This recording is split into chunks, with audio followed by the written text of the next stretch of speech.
자, 들어갈게요. 일단은 그걸 프린트를 다 하지 마시고 나중에 이제 가시게 되면은 필요하신 것만 이 장수가 많거든요, 그죠? 많아서 아까 보면은 요거 좋다 그랬죠, 그죠? 이런 것들 이제 한 장 가지고 다니면서 이제 보시는 게 좋고, 그 다음에 이제 넘겨볼게요. 우리가 이제 저자분이 써놓으신 게 또 천천히 또 진도에 따라서 가야 되니까, 242페이지로 가시면은 아까 또 공간 정보의 구축 및 관리 등에 관한 법률이 28가지 지목이 있었죠, 그죠?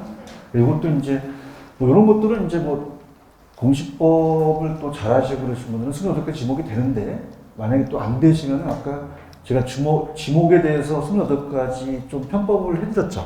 이런 것도 이제 한 장 뽑으셔도 갖고 다니셔도 또 괜찮고요.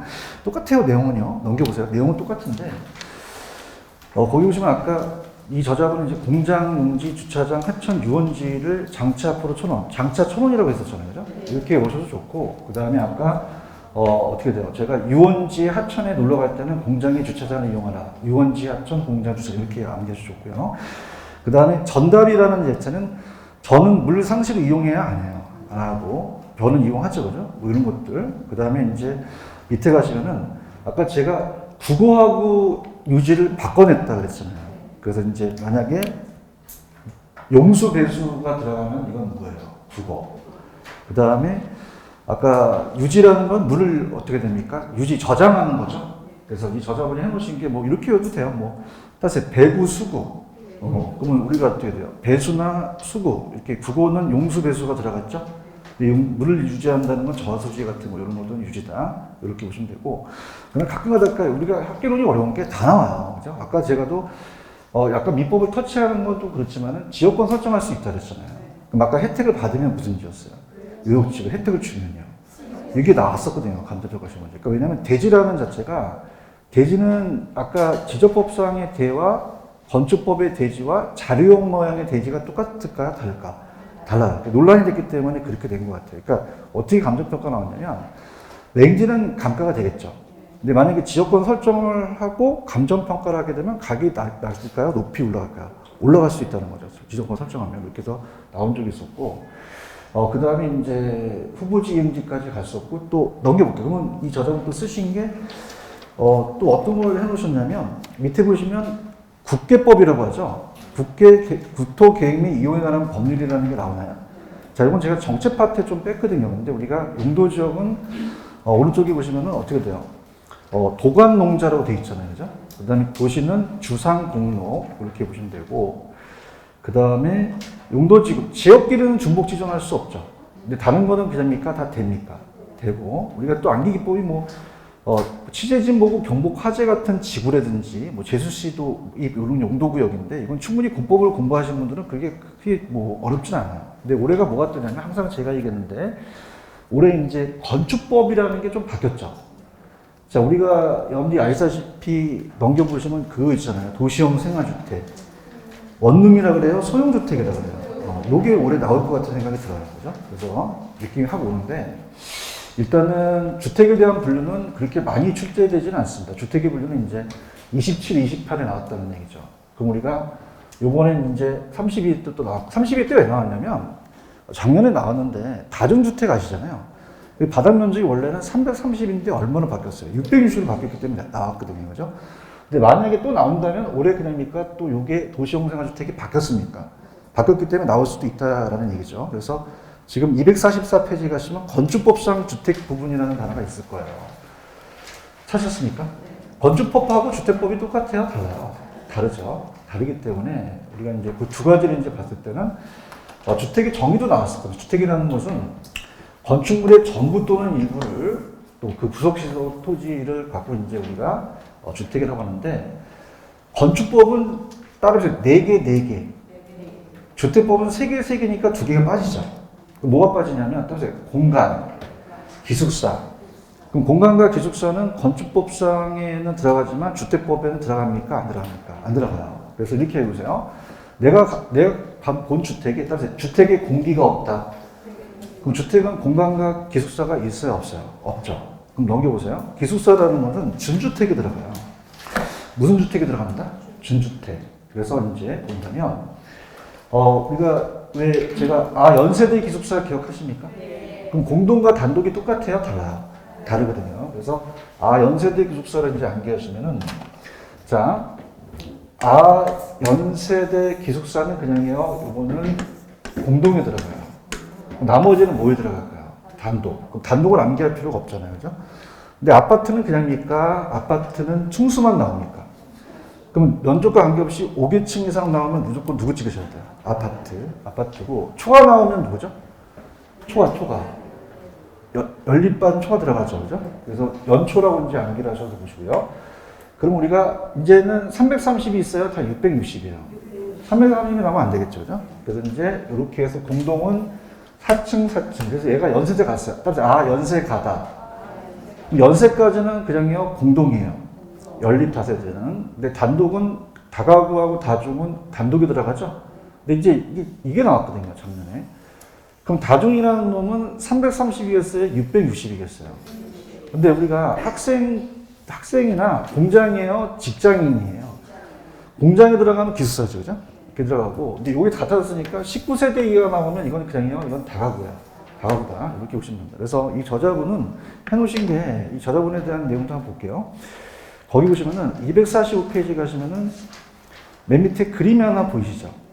그러면 다중주택은 당연히 독립된 주거 형태이면 돼요, 안 돼요? 안 되죠. 학생, 직장인 장기간 거주해야 되죠. 이런 거 나오면 그럽니까? 요거는 다중입니까? 다중이죠. 그렇죠.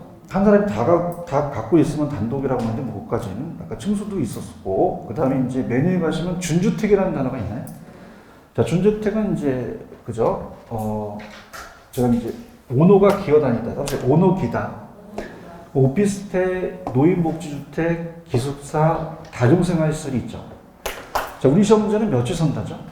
5지선다예요. 만약에 다중주택으로 들어가야 돼요? 다중생활시설로 들어가야 돼요? 다중생활시설로 들어가야 되죠. 찾았습니까? 그래서 오노기다. 오가 뭐예요? 오가. 오피스텔, 노가. 노인복지주택. 그 다음 기가. 기숙사. 다가. 다주택입니다. 이해했습니까? 뭐 놀다 오기도 뭐 하고 자기가 원하는 대로 가시면 하면 돼요. 그죠? 근데 중요한 건 다중생활시설이라는 얘기 들어보셨나요? 고급시간에? 다중생활시설 들어보셨어요? 근데 이게 이제 뭐 굉장히 적어지만 제2종 근린생활이 고시원이라는 얘기 들어보셨죠? 뭐 그런 거와 좀 유사한 형태인데 다중생활시설이지 다중주택 하시면 안 되죠. 그죠? 이렇게 해서 오노기다를 암기하시든 놀다 오기를 암기하시든 같은 거 암기하시고 주택 외에요. 건축 구속 토지 주거시설로 이용 가능하기 때문에 보시고요. 자, 도시형 생활주택을 이제 어떻게 하시냐면 도생이라고 하잖아요. 이걸 뭐라고 한다? 그 동생이 300이에요. 동생이 300이다. 그럼 도생은 몇 세대 미만이야? 300세대. 그래서 연세대 소형주택에 살고 있어요. 그래서 연세대 소형주택에 살고 있다. 그럼 연이 뭐예요? 연리. 세대가 다세대. 원룸이에요? 소형주택이에요? 이거 공법 시간에 많이 얘기하시죠, 그죠? 소형주택으로 바뀌었다는 겁니다. 이렇게 보시면 됩니다. 그럼 얘는 따라서 노토 취한다. 분양가 상한제가 적용돼야 안 돼요? 안 되겠죠. 그래서 이렇게 해서 거기 보시면 이제 제일 중요한 건 오노기다를 연결하신 놀다 오기를 연결하시든 여기는 다중생활시설이지 다중주택이 들어가면 된다? 안 되고 동생이 이름이 뭐예요? 300. 그죠? 그냥요 연세대 소형주택에 살고 있어요. 그럼 연세대 아파트에 살고 있다 그러면 안 되죠? 소형주택이다. 분양가 상한제 적용돼야 안 돼요. 얘는 노토치가 되죠. 그죠? 이렇게까지만 가시면 돼요. 여기까지 가시겠어요? 세대 구분형이라는 건 공동주택이 세대 구분으로 들어가는데 여기는 없으니까 참고적으로 이제 보시고요. 그래서 따라서 연세 가다. 연세까지는 무슨 주택이 돼요? 공동이죠. 몇 개층이 되겠어요? 4개층. 가다는 단독이 되겠죠? 따라서 4, 4, 3, 3. 자, 연초라고 암기하시면 연립만 초하고 다 이하죠? 이렇게. 그 다음에 19세대 이하 나오면 누구예요? 다가구. 학생 직장인 나오냐? 다중. 이렇게. 요게 이제 작년에 나왔다는 거. 근데 올해는 중요한 거는 도시형 생활주택을 원룸 중이라고 합니다. 소형주택이 들어갔다. 소형주택이 들어갔다는 거 꼭 기억을 해주시기 바랍니다. 아시겠죠? 이렇게 보시고요. 그 다음에 부동산 특성이 이제 거의 시험 문제 매년 출제가 돼요. 여기는 별표를 3개 치시는데 100% 나옵니다. 100%. 그래서 이제 우리가 토지의 특성은 자연적 특성과 무슨 특성이 있어요? 인문적. 그럼 자연적은 물리적으로 가능하다, 무조건 불가능하다. 불가능하죠. 불가능하기 때문에 우리가 이동할 수 없고 부동성 때 물리적으로 감가가 안 되는 게 영속성, 물리적 공부가 안 되는 게 부중성, 물리적 대체가 안 된다, 분할이 안 된다. 그러면 물리적은 항상 된다, 안 된다. 용도적, 경제적은 가능하죠. 토지와 인간이 활동을 하면 더 없기 때문에 불가능하다, 가능하다. 다시 물리적은 된다, 된다. 용도적, 경제적은 가능하다. 용도가 다양하고 병합 분할하고 위치가 변하기 때문에. 근데 중요한 게 아니라 여기서는 파생된 특징이 나와요. 토지는 자연적은 토지가 그냥입니까? 원래가 본원적입니까? 자, 인위적이에요? 물리적이에요? 선천적, 불변적, 고정적, 인간의 병행이 불가능하죠. 그죠? 그러니까 토지가 부동성 때문에 지적 위치가 고정되어 있다는 것은 움직이지 않는다는 얘기예요. 이동하거나 지배할 수 없다. 그래서 이 저작해 오신 건 이제 제가 이따 해줄 텐데, 저 나름대로 한번 가볼게요. 따라서 지역마다 다르다. 그럼 국지화라는 게 뜨겠죠? 그럼 국지화 지역화가 나왔다? 그럼 무조건 무슨 성 찍으셔야 돼요? 부동성. 그럼 지력적으로 전체 시장이에요? 부분 시장이에요? 시장이 세분화되어 있죠. 그죠? 그래서 세분화도 잘 나와요. 그 다음에 우리가 지역 간의 수급 조절이 어렵다. 그래서 국지와 지역과 지역마다 다르기 때문에 부동산이 일정한 지역에 제한되어 있다는 것을 말합니다. 그러면 우리가 어떻게 돼요? 대구하고 부산이 똑같아요? 부동산이 달라요. 대구는 약간 물량이 많으니까 좀 가격이 떨어지는 형식이 있죠. 그죠? 못 옮기니까 지역마다 다르고요. 자, 대구에 땅을 사려면 그냥 돼요? 장소로 가야 돼요. 또 중개를 하시게 되면 또 정보 활동을 다시 해야겠죠. 중개 활동을 합니다. 이렇게 해주면 되고, 외부 효과와 만약에 여기에 있으면 이건 가장 유력하기 때문에 이 두 가지를 잡는데요. 항상 제가 얘기하는 게, 모닝이라는 자동차는 움직이니까 옆에 벤치가 있다고 해서 가격이 올라가는 건 아니죠. 외부 효과가 발생이 안 돼요. 근데 토지는 그냥니까 토지협회가 영향을 줍니까? 외부 효과가 발생하겠죠. 그죠? 그래서 29번지에 아파트가 있으면은 30번지에 공원이 들어섰다 그럼 아파트가 올라가겠죠. 그럼 인접성에 의해서 무슨 효과가 발생하고 무슨 분석이 근거가 됩니다. 지역 분석. 정부가 규제한다는 거는 아이가 태어나서 막 가만히 있으니까 우리가 기어다니지 않으니까 규제하기 쉽다면 토지도 움직여야 안 움직여요. 그럼 규제가 용이하죠. 조세 수입이 재산세가 다 다르니까 이렇게 해서 정리합니다. 그럼 제가 밑줄 쳐볼게요. 이 저자가 하신 분 246페이지 가시면 일단 제가 나올 수 있던 것들만 먼저 찍어드릴게요. 다른 거 하지 마시고 부동성이라는 단어가 있나요? 그럼 2번에 국지화 동그라미, 3번에 임장활동 동그라미, 그 다음에 5번에 가시면 위치에 따라 다르죠. 그 다음에 지정이 용이하다, 이용차 있고 지역지구제, 그 다음에 무슨 효과가 발생하겠어요? 무슨 분석이 근거가 되겠어요? 지역 분석이 근거가 되죠. 찾았죠? 8번 같은 건 이거예요. 여기 그냥 편안하게 들으시면 만약에 여기 공동묘지가 들어갔으면 치유할 수가 없죠. 그러니까 경제적 가가라고 얘기하거든요. 그래서 경제적 가가가 나타난다는 건 토지가 움직이지 않기 때문에 나타나고 국가나 지자체의 상이한 규제와 통제고 지방세가 다 틀리잖아요. 그죠? 그 다음에 맨 위에 가시면 동산과 구분 근거라는 단어가 나오나요? 동산은 점유로 하고 부동산은 등기로 하잖아요. 공시 방법이 같아요? 달라요? 다르다. 이 정도 보시는데 요거 한도 내에서 나온다. 이렇게 해서 이 정도만 이제 커버하시면 되고요. 그 다음에 저는 개별성하고 연결시켜 볼게요. 개별성하고 얘랑 좀 다르기 때문에 넘겨보세요. 개별성. 부동성은 그냥이니까 움직이지 않습니까? 개별성은 토지마다 틀리다는 거잖아요. 그 만약에 국지화 나오면 부동성이지만 개별화가 나오면 무슨 성이에요? 개별성으로 가야 되거든요. 그죠? 그럼 개별성은 비대체하기 때문에 똑같은 게 없어요. 물리적 완전히 동일한 복수의 토지는 있을 수 없죠. 개별성은 물리적인 면에서 비대체적이나 용도적 측면에서 대체가 인정되는데 여기서 이제 브레이크가 걸려요. 자, 그러면은 우리가 토지는 원가 방식으로 가야 돼요? 비교 방식으로 가야 돼요? 비교 방식으로 가죠. 그죠? 비교 방식. 원가 방식 간다? 못 간다? 못 가죠. 그냥 제가 안 물어보고 할게요. 자. 저도 스트레스 받아요. 자, 토지는 원가를 만들 수가 있어요? 없어요? 없죠. 그럼 토지를 원가 방식 사용한다? 못한다? 못해요. 못합니다.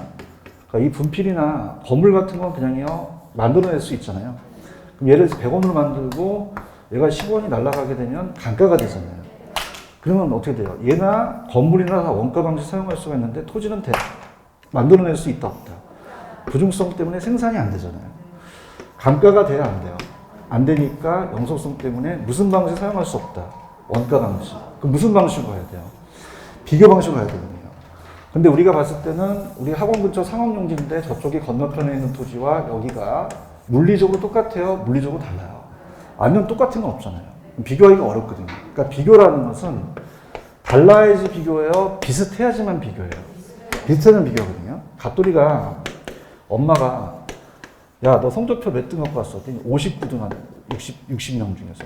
그래서 야, 을돌이는 야, 전교 3등 한단다. 그랬더니 얘가 엄마, 얘랑 나랑 비교하지 마. 비교라고 하면 돼요, 안 돼요? 비교는 똑같을 때 비교한다 그러잖아요. 그럼 비교한다 그래야 돼요? 대조한다 그러셔야 돼요. 대조. 우리 학계론에서 비교와 대조가 잘 나와요. 그럼 비교는 그냥요, 비슷해서 비교한다는 거고, 대조는 틀려서 대조한다는 거잖아요. 맞습니까? 그럼 비교한다는 거는 그냥니까 용도는 비슷합니까? 용도면에서 비슷하는 거죠. 그죠? 그러니까 인접성이라는 것 때문에 이 저자가 해놓으셨는데, 인접성 때문에 물리적은 틀리죠. 근데 용도면은 그냥요, 비슷해요. 그럼 가격도 비슷했을 거거든요. 그럼 따라서 비교가 가능하다. 그럼 비교 방식이 성립할 수 있다는 얘기예요. 그것만 적어 놓으셨더라고요, 이분이. 무슨 방식? 비교 방식. 자, 그럼 건너편에 있는 사례가 더 비슷해요? 옆에 있는 토지가 더 비슷해요? 그럼 용도면에서 더 대체하니까 인접성 때문에 가능하다는 거죠. 맞습니까? 그럼 토지는 원가 방식 사용할 수 있다, 없다? 없다. 무슨 방식으로 해야 돼요? 그럼 용도면은 대체할 수 없다, 대체할 수가 있다. 있으니까 비교 방식이 성립될 수 있다는 얘기예요. 이거 이해가시겠습니까? 근데 물리적인 대체는 돼야 안 돼요? 용도면 측면에서 가능하다는 거죠. 자, 일물일가라는 거는, 자, 칠판주기 같은 거는 동일한 물건에 동일한 가격이 형성이 되죠. 그래서 동일한 물건이 동일한 가격가에 적용되는데, 지표상엔 동일한 토지는 있어요, 없어요? 위치마다 다르죠. 그럼 일물일가가 됩니까, 안 됩니까? 가치 추기가 어렵잖아요. 그럼 아까 표준지 기억나시죠? 따라서 표준지 공시지가. 그럼 이거를 평가사 법인이 해야 된단 말이에요. 그럼 선정이 어려우니까 감정평가가 필요하겠죠. 자, 그 다음에, 자, 여기는 중요하실 게, 자, 움직이지 않는다는 거예요? 토지마다 다르다는 거예요. 그럼 따라서 물건마다 다르다. 지역마다 달라요? 물건마다 달라요. 지역화가 나와야 돼요? 개별화가 나와야 돼요? 그럼 부동산하고 틀리다는 얘기죠. 그럼 개별화가 나오니까 구체화되고, 비독점입니까? 독점입니까? 비가 빠져야 되고, 개별 분석을 해야 되죠. 토지마다 전통적인 공통적인 원리나 이런 노출이 어렵고, 비교하기가 곤란하기 때문에 정보 비용과 거래 비용이 발생하죠. 그럼 부동산이 토지 시장이 완전해요? 불완전해요? 비동질 때문에 불완전하게 만든다는 게 나왔었거든요. 그럼 비동질하기 때문에 거래를 공개합니까? 비공개합니까? 그냥요, 은밀하게 이루어져요. 그럼 거래가 사적인 거래가 많죠. 그러면 정보 수집이 쉬워요? 어려워? 정보탐색 비용이 많이 들어간다는 거죠. 그럼 표준화되어 있어요? 비표준화되어 있어요? 일물일가가 안 되니까. 그 다음에 조직화되어 있지 않으니까 주택동제가 어렵고, 건물 기타의 계량면에도 적용이 가능한데, 자, 용도면에서는 대체할 수 없다, 대체가 가능하다.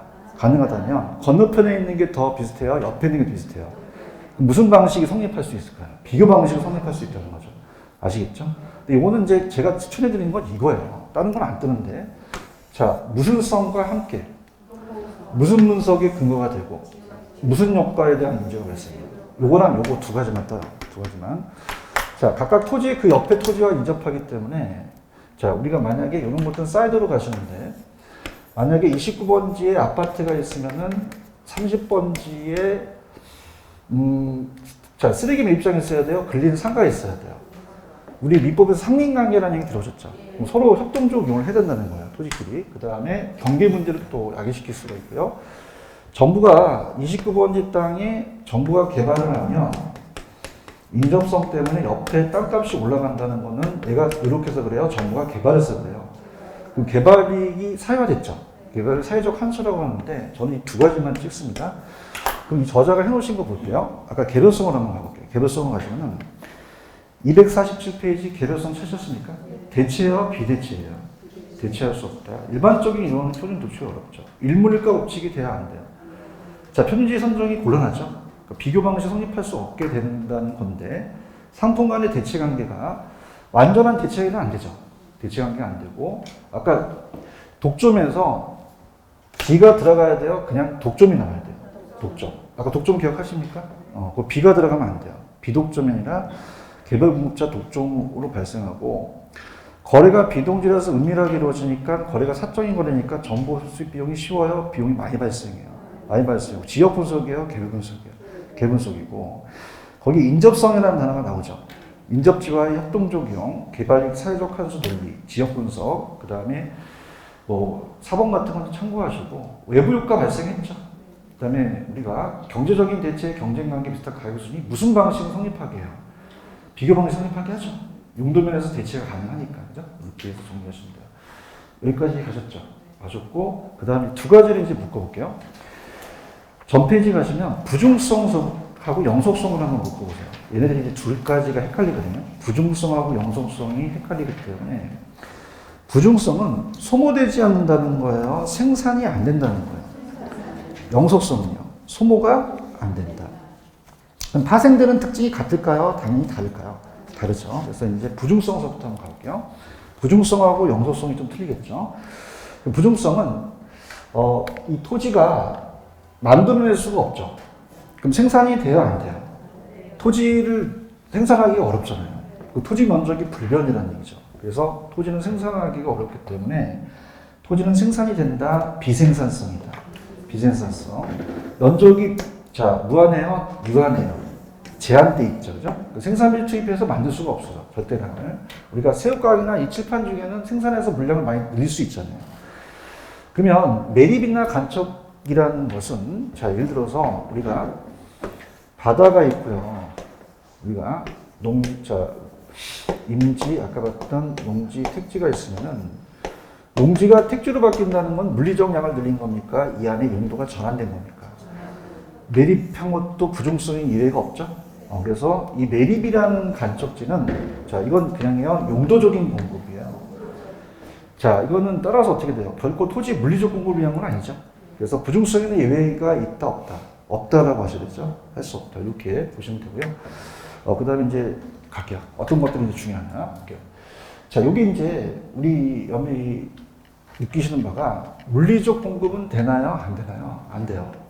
그럼 이제 가격과 양이 있으면은 물리적 공급은 가능하다, 불가능하다.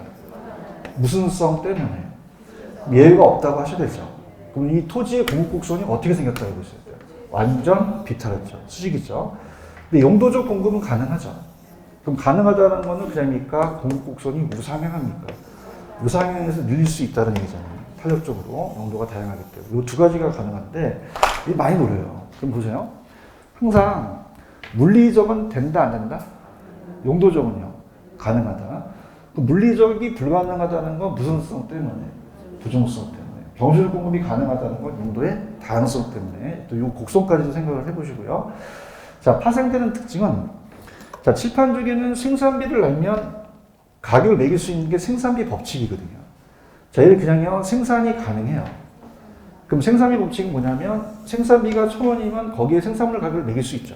근데 토지는 생산이 돼야 안 돼요. 이 생산비 법칙이 적용된다 안 된다? 안 되기 때문에 물리적 공급이 불가능하니까 어떻게 돼요? 공급이 가격 상승에 완전 탈이에요? 완전 비탈이에요? 수직이 되겠고 토지가 상대적으로 희소하죠. 근데 이거는 이제 감정평가에서 절대적 희소다, 상대적인 희소다. 상대적 희소라는 자체는 공급이 수요에 비해서 상대적으로 희소하다는 것은 그냥요 수요자 경쟁이 발생해요. 그럼 땅값이 어떻게 될까요? 올라가요. 지가가 상승하고 토지의 임대료가 올라가겠죠. 그럼 건물을 저층화시킨다, 고층화시킨다. 그럼 집약화라는 얘기 들으셨죠? 그러니까 집약적이라는 자체는 토지가 한정된 상태에서 노동과 자본을 많이 투입하는데 이 집약화는 고층화라고 생각하시면 돼요. 저층화다, 고층화다. 고층화. 조방화에 대한 반대죠. 그러면 이렇게 땅값이 높아지니까 그냥입니까? 정부가 개입합니까? 그럼 토지 공개념이라는 걸 등장하죠. 여러분이 갖고 계시는 볼펜은 딱 우리가 많기 때문에 두 자루만 써라 이렇게 제한할 필요가 없는데 토지는 그냥요 제한을 해요. 토지 공개념으로 사회성 공공성이니까 정부 개입의 명분이 강화되는 거죠. 자 그러면 연결해 볼게요. 토지가 희소하기 때문에 되니까 토지가 부족합니까? 내가 갖고 있는 그냥요 소유욕이 생겨요. 소유욕이 생깁니다. 독점이 중요한 게 아니라 소유욕이 중요해요. 제가 여러분한테 토지 드릴까요? 공기 드릴까요? 그럼 토지 달라고 하죠. 자 공기는 그냥요 공기 다음이 무한해요. 갖고 싶은 생각이 안 드는데 토지는 소유욕이 생긴다는 건 무슨 성 때문에 그래요? 부중성 때문에. 그 다음에 집약화라는 건 이걸 해설하면 무슨 하라고 보시면 돼요? 고층화. 수급 조절이 어렵죠. 그러면 수요 공급에 대한 균형 가격 성립이 쉽습니까? 어렵습니까? 어려워서 수요자 경쟁이 발생하니까 땅값이 올라가고 임대료가 높아지죠. 그래서 지가와 지대가 발생하며 토지 공개념의 사회성 공공성이 강조돼서 정부의 개입이 명분이 약화된다, 강화된다. 도입의 근거가 된다는 거죠. 그럼 우리가 채용이라는 거 아시죠? 채용은 용도가 다양하기 때문에 무슨 용을 해야 되는데. 근데 무슨성도 채용이 들어가겠어요. 부중성도 들어가겠죠. 이렇게 해서 정리를 해서 땅이 제한됐기 때문에 둘 다 된다. 이렇게 보시면 되고요. 자, 그 다음에 이제 여기서 제가 OX는 경제적, 용도적 공급 증가, 용도 전환 가능한데 물리적 공급은 안 된다. 부중성의 예외가 없다. 이건 있다, 없다. 이렇게 하셔야 되고요. 자, 그럼 부중성으로 가볼게요. 칩합, 여기 246페이지. 부중성은 생산이다, 비생산성이다. 생산이 된다, 안 된다. 생산비 법칙이 적용되지 않죠. 그래서 토지 부족 문제로 생겨서 그냥요, 지각적이에요. 어떻게 된다 그러죠, 지각적이? 고충화된다는 거죠. 그럼 올라가니까 수직 공간이 확대되죠. 사회성 공공성이 강조가 되니까 무슨 공개념이라는 게 등장합니까? 토지 공개념. 자, 우리가 수요에 비해서 상대적으로 공급이 희소하죠. 그럼 수요자 경쟁이 발생하니까 땅값이 7번 안 올라가겠어요? 올라가겠어요? 올라가고 내가 갖고 싶은 소유욕이 생기겠죠. 그 다음에 물리적 공급성 수직이다. 완전 비틀어졌죠. 그 다음에 채용 들어가고 부중성에 예외 있다 없다? 없다. 지금 얘기한 거 다 들어갔죠. 그죠?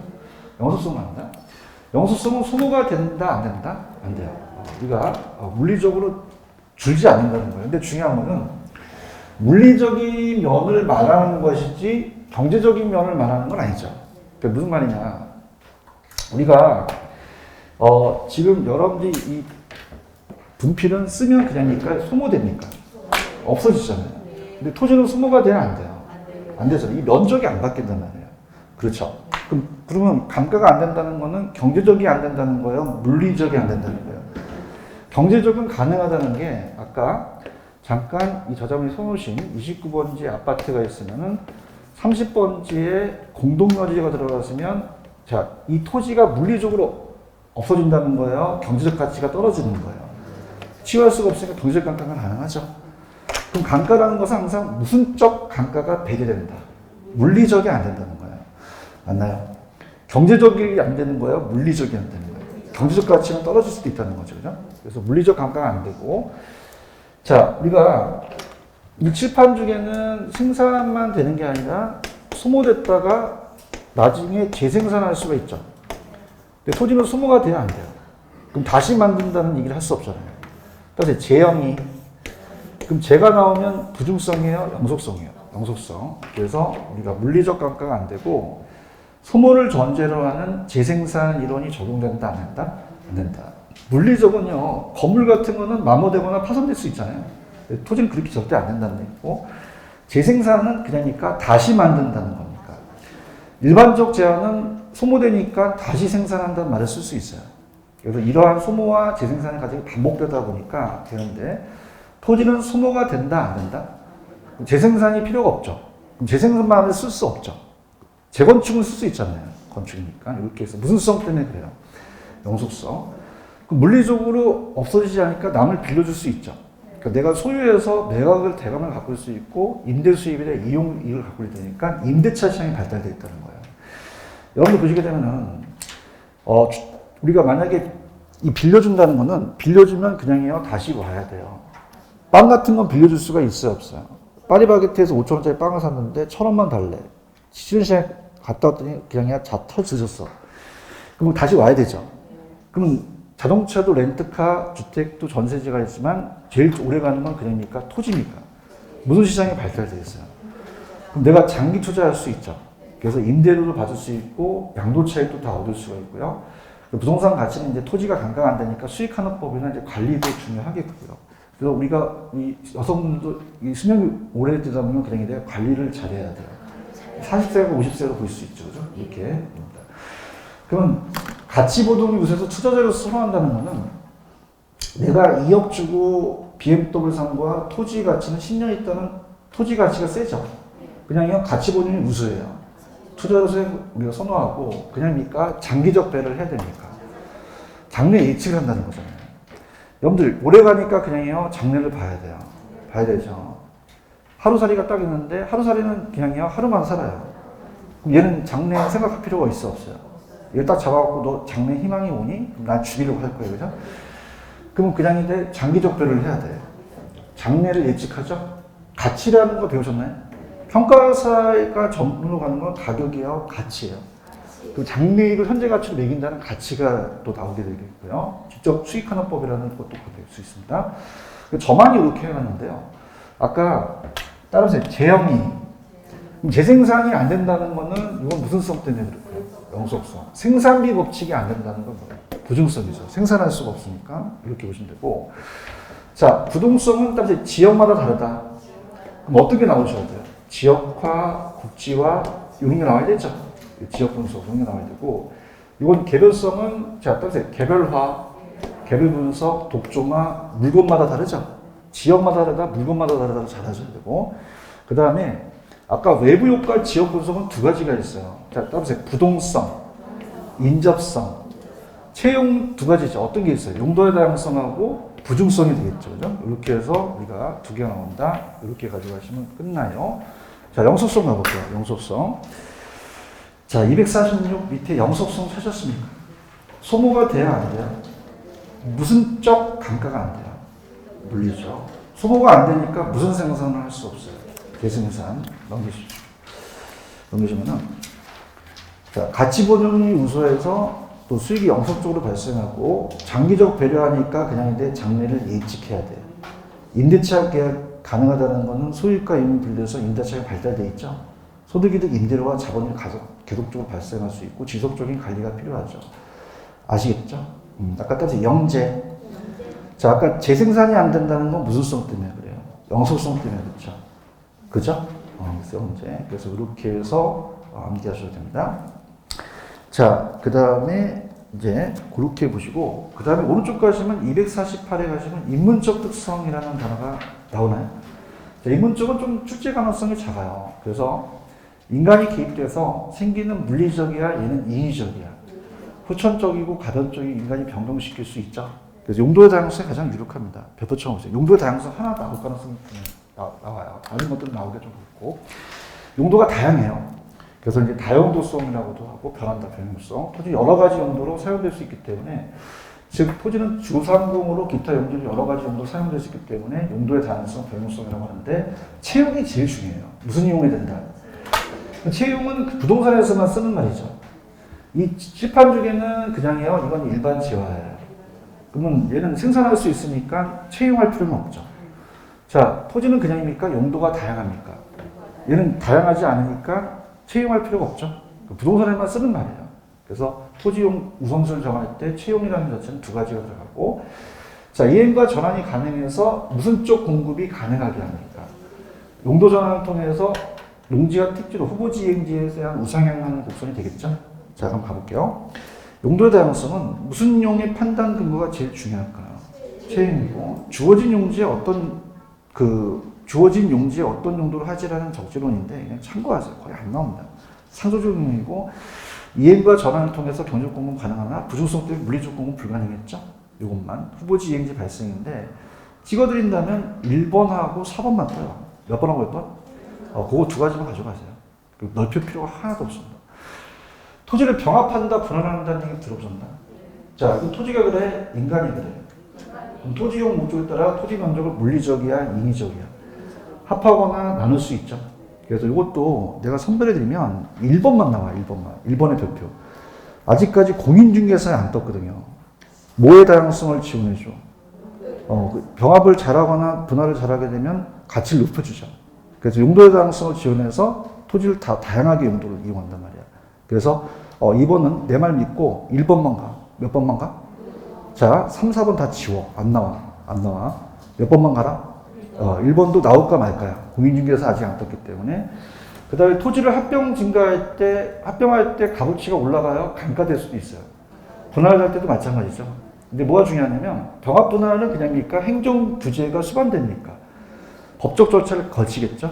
그래서 딱 제가 얘기할게. 우리 자격증 시험에 딱 3번 나왔어. 병합 분할은 물리적이야, 인위적이야. 한 번 나왔고, 그 다음 두 번째 그냥이야, 행정적 규제를 수반해. 그럼 규제를 안 받는다, 받는다. 두 번 나왔고, 감정평가사 이건 어떤 말이야. 아시겠죠? 그죠? 그냥 하지 말라는 거 하지 마세요. 아시겠습니까? 이렇게 믿고 가세요. 저도 그냥 나오는 것만 할래요, 이제. 그래서 넓혀봤자 못 알아듣고, 나도 힘들고, 쟤는 왜 이렇게 못 가르치니 맨날 그러고, 왜냐면 못 알아듣으니까. 한정 가격을 얘기하잖아. 무슨 말인지 못 알아들어. 그러니까 이건 그냥 하지 마시고, 몇 번이 제일 중요하다? 1번, 이렇게 보시면 됩니다. 사경행이라는 단어가 있나요? 위치가 고정되어 있어야 항상 변해요. 변하죠. 그래서 물리적 위치는 고정적인데 그 상대적인 그 주변 환경이 바뀔 수도 있잖아요. 그죠?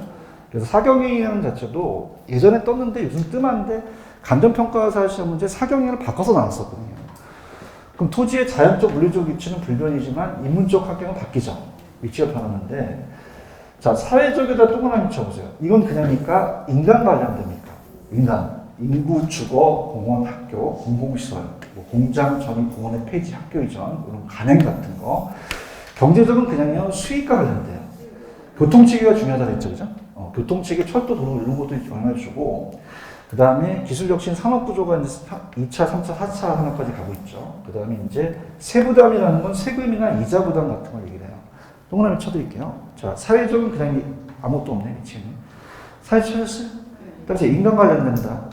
뭐 인구, 뭐 이렇게 뭐 그런 것들이고, 경제적은 이제 교통체계 하나 들어갔네. 세부담이라는 것은 세금 부담이 큰 거죠. 그다음에 행정적은 다시 정책이 바뀌었다. 정책이 바뀌었기 때문에 이제 규제, 시책, 제도인데 세제에다가 동그라미 쳐보세요. 세제는 다시 조세, 제도. 그럼 세금에 대한 부담이에요. 조세, 제도가 바뀐 거예요. 제도. 그래서 제도, 규제, 정책, 세제 이런 것들 나오면 이거는 사회적이에요, 경제적이에요, 행정적이에요. 행정적이다. 그래서 아까 말씀드렸지만은 교통체계가 나오면 뭐예요? 교통체계는 경제죠. 세부담은 경제적이죠. 근데 세제도는 뭐예요? 행정적이다. 나머지는 다 사회적이죠. 인간합니다. 이렇게 해서 정리해 주십니다. 요거 풀고 좀 찾다가 있습니다. 5번 한번 풀어보세요. 스타트.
자, 영속성은 어떤 걸 찾으냐면요. 자, 여기 들어보세요. 자, 따라서 영속성을 찾아라.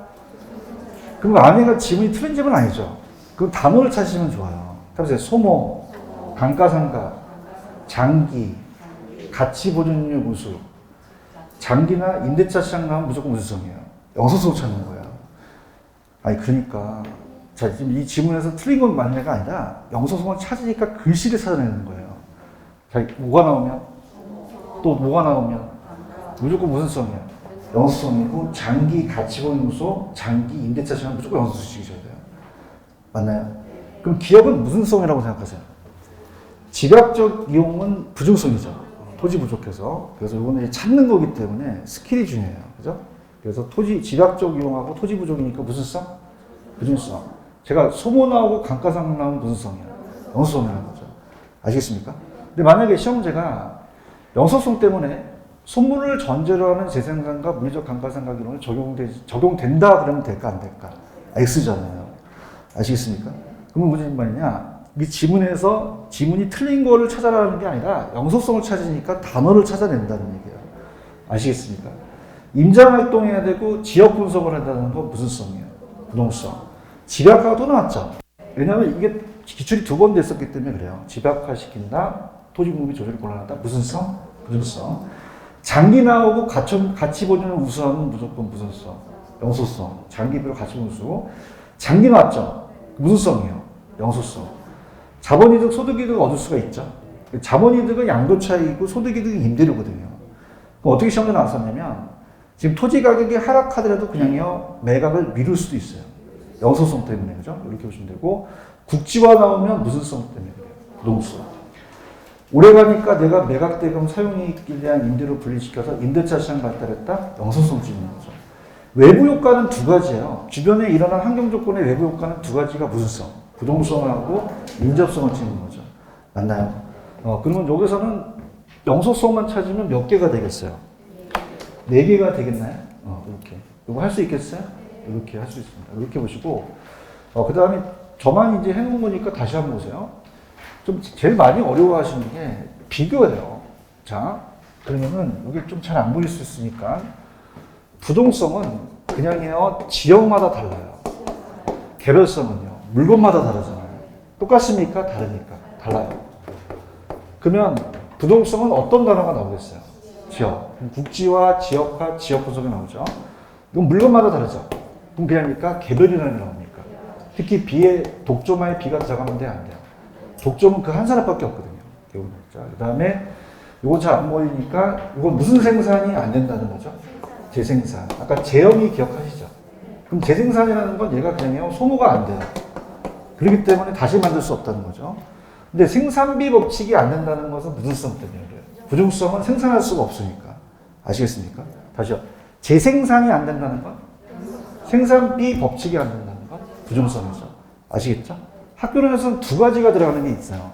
그럼 지역 분석과 외부 효과는 무슨 성하고 무슨 성, 부동성하고 인접성이 두 가지 들어가야 되고 채용은 또 두 가지 누구예요? 용도의 다양성하고 부중성이 되게 되는 거죠. 아시겠죠? 이렇게 정리하시기 바랍니다. 자, 여기까지 하고 좀 쉬었다 갈게요.